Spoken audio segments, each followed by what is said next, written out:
Bonjour, je m'appelle Elisa, Je m'appelle Monica. je m'appelle Julia, je m'appelle Pastia, je m'appelle Iman. Je m'appelle Mia.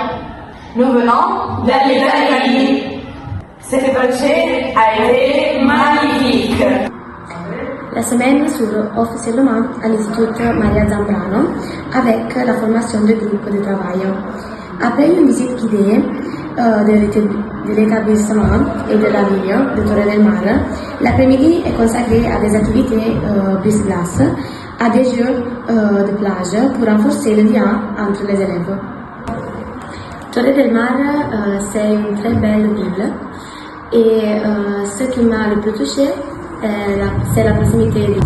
L'accent est mis sur la gestion des déchets. Les élèves présentent leurs travaux sur les traitements des déchets au niveau local. La journée se poursuit par une visite du centre Punto Limpio et une réunion institutionnelle à la mairie de Vélez, Malaga. Au début, il n'était pas très facile, mais ensuite nous avons communiqué et petit nous avons rapporté avec les autres. Dans le deuxième jour, nous avons participé à des activités pédagogiques au parc de Malaga pour étudier sa biodiversité. Ensuite, avec une immersion historique de la ville, nous avons visité Alcazaba et Gibralfaro.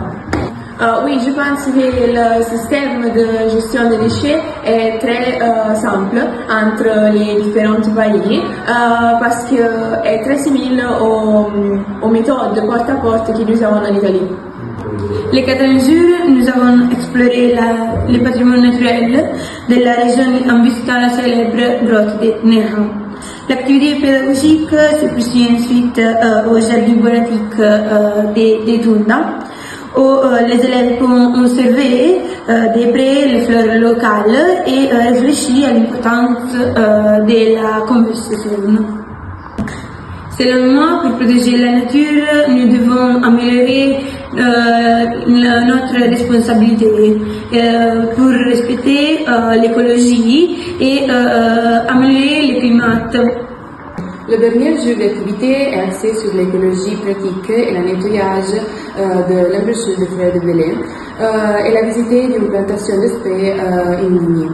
La mobilité se termine par une dégustation de produits typiques et une soirée dédiée avec karaoké et musique. Pour la première chose, j'ai amélioré ma langue française et j'ai appris un peu d'espagnol.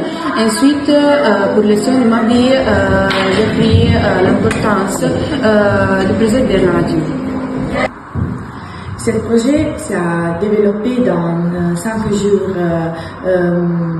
principales, dans lesquels nous avons fait beaucoup d'activités sur la biodiversité, l'écologie, et nous avons découvert comment fonctionne l'écologie en Espagne, merci à ce projet. Quand je suis arrivée en Espagne et j'ai vu tous ces pays, la première chose que j'ai pensée a été il va être très difficile de rapporter tout ensemble. Mais il n'était pas comme ça parce qu'il était très facile et aujourd'hui je suis en contact avec les autres et j'ai découvert toutes les cultures de tous les pays qui ont participé au projet et donc je remercie beaucoup mon école et le projet Changement climatique et biodiversité pour m'avoir donné cette opportunité.